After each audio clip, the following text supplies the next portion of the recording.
नमस्कार। कैसे हैं आप? आज के इस इम्पोर्टेंट ई क्लास के अंतर्गत संविधान के इस टॉपिक में संवैधानिक विकास की प्रक्रिया के अंतर्गत संविधान सभा की कार्यविधि अर्थात कार्य प्रणाली तथा उनके महत्वपूर्ण समितियों के बारे में और उनके कार्यों के बारे में हम अध्ययन करने जा रहे हैं। पिछले टॉपिक में हमने कैबिनेट मिशन प्लान तथा संविधान सभा के गठन को बहुत अच्छे ढंग से समझा। तो आज का टॉपिक है संविधान सभा की कार्यविधि और उनके महत्वपूर्ण समिति। 24 मार्च 1946 को कैबिनेट मिशन भारत आया। हम पहले पढ़ चुके हैं पिछले टॉपिक में। 16 मई 1946 को अपना रिपोर्ट प्रस्तुत किए और कैबिनेट मिशन के प्लान के आधार पर 389 सदस्यों का देश भर में चयन हुआ। कितने सदस्यों का चयन हुआ? 389 सदस्य। और इन्हीं 389 सदस्यों से संविधान सभा का गठन किया गया। संविधान सभा का गठन किया गया। संविधान सभा के गठन के बाद इनकी कार्य प्रणाली शुरुआत हुई। तो शुरू करते हैं जो आज का बेसिक रूप से तो टॉपिक है कार्यविधि। 9 दिसंबर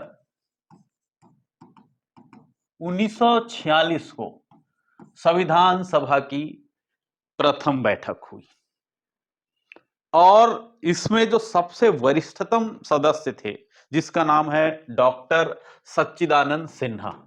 डॉक्टर सच्चिदानंद सिन्हा जी, उन्हें संविधान सभा का अस्थायी अध्यक्ष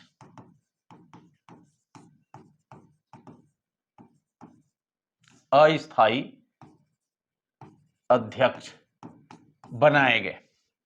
9 दिसंबर 1946 को संविधान सभा की पहली बैठक हुआ और सबसे वरिष्ठतम सदस्य डॉक्टर सच्चिदानंद सिन्हा को इनके अस्थायी अध्यक्ष बनाए गए।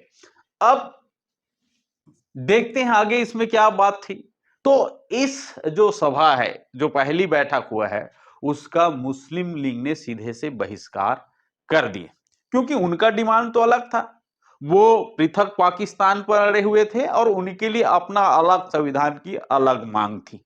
हालांकि संविधान सभा के जो मिशन है, कैबिनेट मिशन के प्लान के आधार पर उनकी चयन जरूर हो गया था, बैठक भले प्रारंभ हो गई थी, लेकिन वो अलग मंशा थी उनका। किनका? मुस्लिम लीग का। इसीलिए जो प्रथम बैठक हुआ उसका मुस्लिम लीग ने बहिष्कार किया।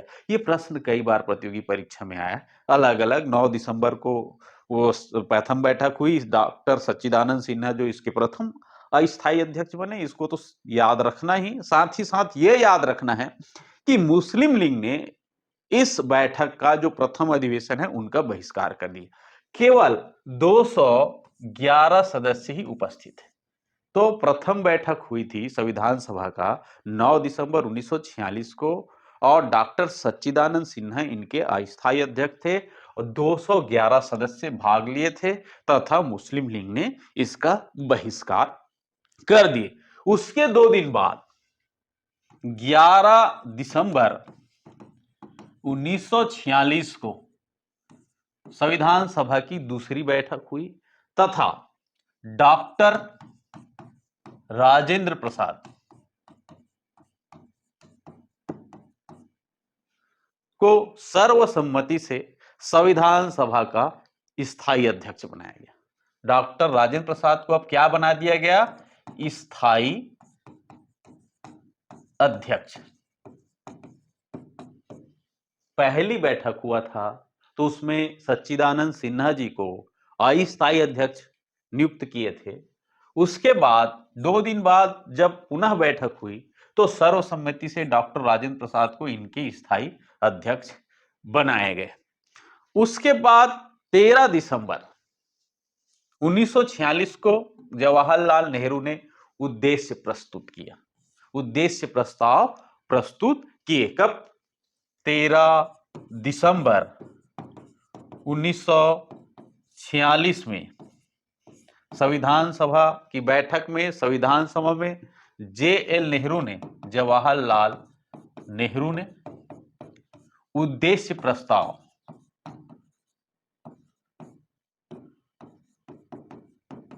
संविधान सभा में प्रस्तुत किए। अब उद्देश्य प्रस्ताव का जो मुख्य रीजन क्या था, इसको क्यों प्रस्तुत किया गया, इसके तहत संविधान का जो स्वरूप है और प्रस्तावना है उनकी जानकारी देने के लिए, भारत का संविधान कैसे है, उनकी प्रस्तावना कैसे होना चाहिए, उनकी जानकारी देने के लिए जवाहरलाल नेहरू ने संविधान सभा में उद्देश्य प्रस्ताव को प्रस्तुत किए, जिसे 22 जनवरी 1947 को मंजूरी मिला, इसे स्वीकार किया, इसे पारित किया। किसे? उद्देश्य प्रस्ताव किस दिन स्वीकार किया गया? 22 जनवरी 1947 को। यह प्रश्न बनता है कि 13 दिसंबर 1946 को जवाहरलाल नेहरू ने संविधान सभा में उद्देश्य प्रस्ताव को प्रस्तुत किए, जिनका उद्देश्य मोटिव था संविधान का स्वरूप और उसकी प्रस्तावना कैसी है, इस बात को बताने के लिए उद्देश्य प्रस्ताव को प्रस्तुत किए गए थे, जिसे 22 जनवरी 1947 को क्या किया? मंजूरी प्राप्त हुए। तो ये हुआ संविधान सभा की कार्यविधि और उनके बैठक। आगे हम देखते हैं, संविधान सभा के अन्य कार्यों को समझते हैं। 22 जुलाई 1947 को हमने राष्ट्र ध्वज को अपनाया, राष्ट्र ध्वज तिरंगा को अंगीकृत किया। किस तारीख को किया गया? 22 जुलाई 1947 को हमने राष्ट्र ध्वज के रूप में तिरंगे को अपनाया। उसके बाद 24 जनवरी 1950 को हमने राष्ट्रगान के रूप में जनगण मन को, राष्ट्रगीत के रूप में वंदे मातरम को, तथा इसी दिन डॉक्टर राजेंद्र प्रसाद जो है, किस तारीख को? 24 जनवरी 1950 को डॉक्टर राजेंद्र प्रसाद को सर्वसम्मति से भारत का, भारतीय गणराज्य का राष्ट्रपति घोषित किया गया, प्रेसिडेंट बनाया गया, राष्ट्रपति। किसे बनाया गया? डॉक्टर राजेंद्र प्रसाद को। 26 जनवरी 1950 को संविधान पूर्ण रूप से लागू हुआ और इस दिन हम राष्ट्रीय प्रतीक चिन्ह अशोक चक्र को राष्ट्रीय सील मुहर के रूप में ग्रहण किए। राष्ट्रीय प्रतीक चिन्ह को किस दिन हमने ग्रहण किया? 26 जनवरी 1950 को, जिस दिन भारत को गणतंत्र घोषित किया, इसीलिए हम गणतंत्र दिवस के रूप में मनाते हैं। 26 जनवरी 1950 को संविधान को पूर्ण रूप से लागू किया गया। आगे हम यह देखते हैं कि 26 जनवरी को ही संविधान लागू क्यों किया गया, इस तारीख का चयन क्यों हुआ, जबकि 26 नवंबर 1949 को संविधान बनकर तैयार हो चुकी थी। हमने आंशिक रूप से उस दिन संविधान लागू किया और उस दिन को हम विधि दिवस या संविधान दिवस के रूप में मनाते हैं, जबकि 26 जनवरी 1950 को संविधान पूर्ण रूप से लागू हुआ। इसके पीछे ऐतिहासिक रीजन, ऐतिहासिक बैकग्राउंड है।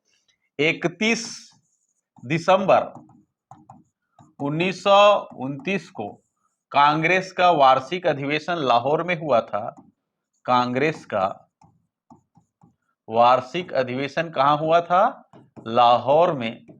और इस अधिवेशन में सर्वसम्मति से एक प्रस्ताव पारित किया गया था। उस प्रस्ताव के अनुसार से प्रतिवर्ष 26 जनवरी को भारत का स्वतंत्रता दिवस मनाया जाएगा। तो यह ऐतिहासिक तय किया गया तिथि था, लेकिन हमारा देश 15 अगस्त को आजाद हो गया, तो हमारा स्वतंत्रता दिवस तो 15 अगस्त हो गई।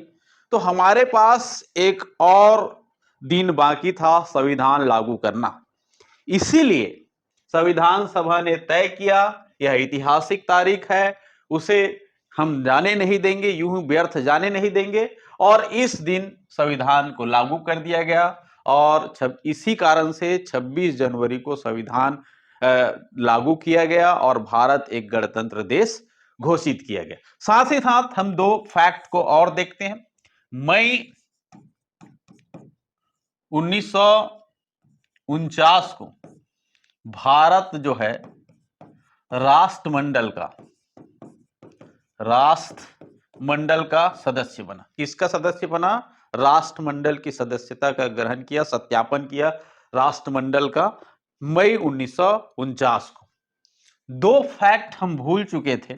11 दिसंबर 1946 को जब संविधान सभा की दूसरी बैठक हुई थी, जब डॉक्टर राजेंद्र प्रसाद को स्थायी अध्यक्ष बनाया गया था, उसके साथ साथ दो उपाध्यक्ष भी बनाए गए थे। एक है H.C. मुखर्जी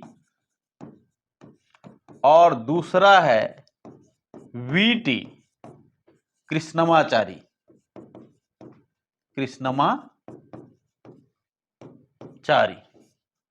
तो ये दो उपाध्यक्ष थे संविधान सभा। इससे भी प्रश्न बनता है, संविधान सभा के अध्यक्ष को तो कई बार प्रश्न पूछा गया है, तो ये भी प्रश्न बन सकता है कि संविधान सभा की जब बैठक हुई थी, द्वितीय बैठक हुई थी 11 दिसंबर को, और डॉक्टर राजेंद्र प्रसाद को स्थायी अध्यक्ष बनाए थे, तो साथ ही साथ दो उपाध्यक्ष भी बनाए गए थे, H.C. मुखर्जी और V.T. कृष्णमाचारी। ये फैक्ट। 26 नवंबर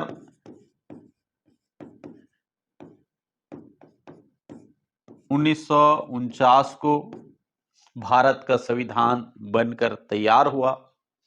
15 अनुच्छेदों के साथ इसे लागू कर दिया गया। इस दिन हम संविधान दिवस के रूप में मनाते हैं। अब देखते हैं संविधान सभा की प्रमुख समितियां और उनकी कार्य क्या क्या था। तो संविधान को बनाने के लिए संविधान की बहुत सारी समितियां बनाया गया था, जिसमें 8 बड़े समिति तथा 13 छोटे समिति थे। बड़े समिति के अंतर्गत पूर्ण समितियों में से एक समिति, पहला समिति है प्रारूप समिति। प्रारूप समिति को मसौदा समिति या ड्राफ्टिंग कमेटी के नाम से जानते हैं। इस समिति में कुल 7 सदस्य थे, जिनमें पहला सदस्य डॉक्टर भीमराव अंबेडकर जी थे, जिसे ड्राफ्टिंग कमेटी का अध्यक्ष बनाया गया था। इस समिति का कार्य था प्रारूप को तैयार करना, मसौदा तैयार करना। अन्य सदस्यों के रूप में K.M. मुंशी, जो इस समिति में कांग्रेस का एकमात्र सदस्य। ये भी प्रश्न बनता है, K.M. मुंशी जो है ड्राफ्टिंग कमेटी का पहला सदस्य थे जो कांग्रेस से चुनकर गए थे। इसके अलावा अल्लादी कृष्ण स्वामी अय्यर,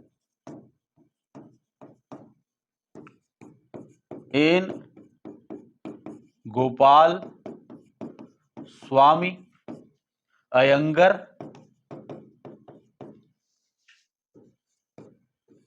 पांचवा T.T. कृष्णमाचारी। इसके अलावा एन माधव राव। एन माधव राव जो है B.L. मित्र जगह में चयनित किया गया, क्योंकि B.L. मित्र जो है शारीरिक रूप से अस्वस्थ हो गया था, तो उसके स्थान पर एन माधव राव को, तथा D.P. खेतान की मृत्यु हो गया था, तो D.P. खेतान के जगह में T.T. कृष्णमाचारी को ड्राफ्टिंग कमेटी का सदस्य बनाया गया। तो ये हो गया प्रारूप समिति, प्रारूप समिति के प्रमुख सदस्य। अब इससे एक और प्रश्न बनता है डॉक्टर भीमराव अंबेडकर से। जिस प्रकार से देश भर से 389 सदस्य जो है चयनित या मनोनीत होकर के संविधान सभा में पहुंचे थे, उन 389 सदस्य में से एक सदस्य थे डॉक्टर भीमराव अंबेडकर, जो संविधान सभा के सबसे महत्वपूर्ण व्यक्ति है। तो ऐसे व्यक्ति का निर्वाचन किसी न किसी क्षेत्र से हुआ। तो आइए जानते हैं डॉक्टर भीमराव अंबेडकर का चयन कहाँ से हुआ था। तो सर्वप्रथम डॉक्टर भीमराव अंबेडकर संविधान सभा में जाने के लिए बंबई से चुनाव लड़े थे। बंबई में एक फेडरेशन है जिसका नाम है डी कतारबद्ध, डी कतारबद्ध फेडरेशन। डी कतारबद्ध फेडरेशन के बैनर तले सर्वप्रथम डॉक्टर भीमराव अंबेडकर बंबई से चुनाव लड़े और हार गए, उनकी हार। चूंकि इतना महत्वपूर्ण व्यक्ति जो कानून का ज्ञाता था, सबसे ज्यादा बड़ा डिग्रीधारी वाला था, संविधान सभा में नहीं होना एक दुर्भाग्य थी। इनकी उपयोगिता देश के चारों ओर फैला हुआ था। सब लोग इनकी उपयोगिता को समझते थे कि इनका संविधान सभा में होना अनिवार्य थी। तो बंगाल का एक क्रांतिकारी है जिसका नाम है जोगेंद्र नाथ मंडल। जोगेंद्र नाथ मंडल, इनको बंगाल बुलाया और वहां पर मुस्लिम लीग के सहयोग से, मुस्लिम लीग के सहयोग से निर्वाचित हो गए। अब यहां भी उनका भाग्य साथ नहीं दिया, दुर्भाग्य कहा जाए। जिस प्रकार से उनका बचपन और शिक्षा और नौकरी जो है संघर्षों से भरा रहा, उसी प्रकार के उनका राजनीतिक जीवन भी आसान नहीं थी। भारत और पाकिस्तान का विभाजन हुआ तो जिस क्षेत्र से बंगाल में इनका चयन हुआ वो पूर्वी पाकिस्तान में चले गया और वह क्षेत्र था जय सुर कुलना। इसी क्षेत्र से बंगाल में वो चुनाव जीते थे जो वर्तमान में बांग्लादेश के अंतर्गत है। अब यह सदस्य नहीं रहा क्योंकि अगर सदस्य होंगे तो पाकिस्तान के लिए होंगे, क्योंकि ये भारत के लिए संघर्ष कर रहे थे। मुख्य फोकस तो इनका भारत के ऊपर था। तो इन्होंने सदस्यता छोड़ दी, वहां की उस क्षेत्र की सदस्यता छोड़ दी। इसके बाद बंबई का एक तत्कालिक प्रधानमंत्री थे बीजी खेर, इन्हें वापस बुलाया। बीजी खेर जो है अपने सहयोगी को कहा कि आप इस्तीफा दे दो, जिसका नाम है M R Jayankar. M R Jayankar जो है अपना निर्वाचन क्षेत्र छोड़ दिया और उसके स्थान पर पुनः चुनाव लड़े डॉक्टर भीमराव अंबेडकर और संविधान सभा के लिए दूसरी बार बंबई से जीतकर आए। तो इस प्रकार से इनका वास्तविक रूप से संविधान सभा में निर्वाचन किस क्षेत्र से हो गया? बंबई क्षेत्र से। पहली बार बंबई क्षेत्र से चुनाव लड़े कतारबद्ध फेडरेशन के बैनर तले, उनकी हार हुआ। जोगेंद्र नाथ मंडल के कहने पर मुस्लिम लीग के सहयोग से बंगाल क्षेत्र से चुनाव लड़े। अब वो क्षेत्र पूर्वी पाकिस्तान में चले गया जो वर्तमान में बांग्लादेश है। तो ये एक और आफत आ गई इनके जीवन में। अब इसे बीजी खेर जो है बुलाया और इसके लिए अपनी जो सहयोगी था उनको कहा कि आप सीट खाली करो, जयंकर को।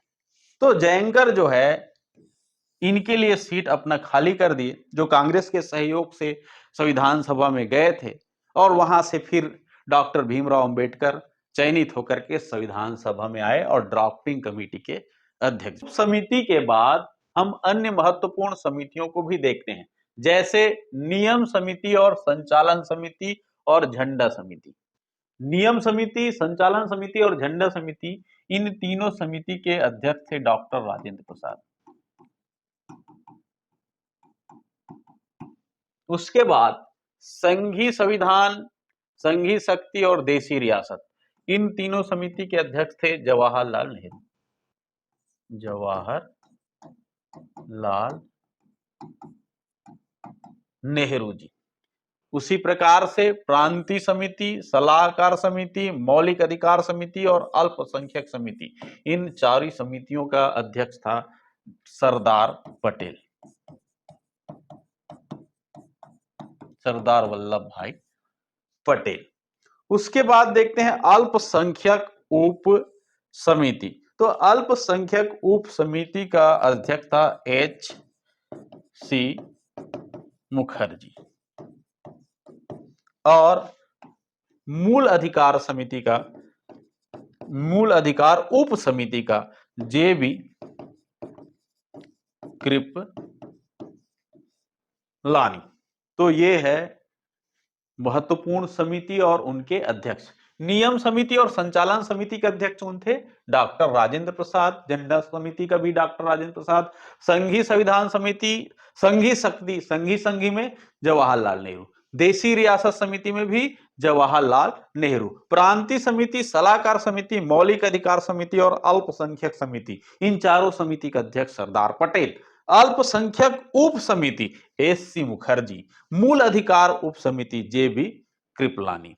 अब एक बार फिर से रिपीट हम करके पढ़ते हैं सबको। संविधान सभा की कार्यकारिणी विधि। 9 दिसंबर 1946 को डॉक्टर सच्चिदानंद सिन्हा को अस्थायी अध्यक्ष बनाया गया।